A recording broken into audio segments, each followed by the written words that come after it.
Mr. Geislard here, and we're going to take a look at the Chapter 4 Target Packet question number 23. It says LeBron wanted to know how far away he was standing from the basket where he just made an amazing shot.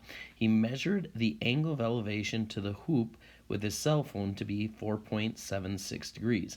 The basketball hoop is 10 feet off the floor.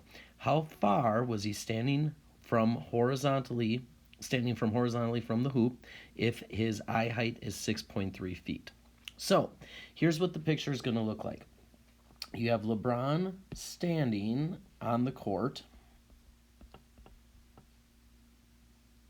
and then you have the basketball hoop over here,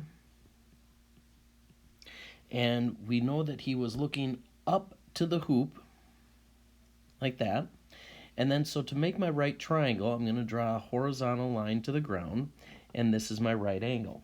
Well, we know that the height of the hoop is 10 feet.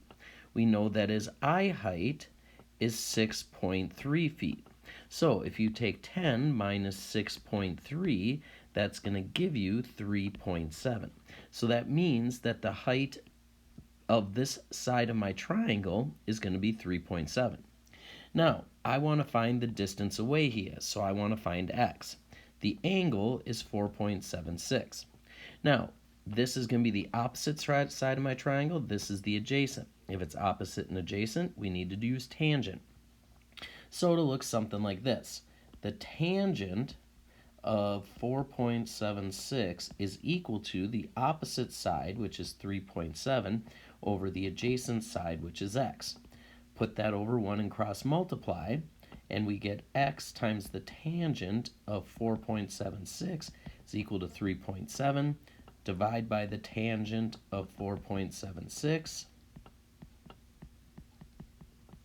and that is going to equal 44.43. And that's how far away he was.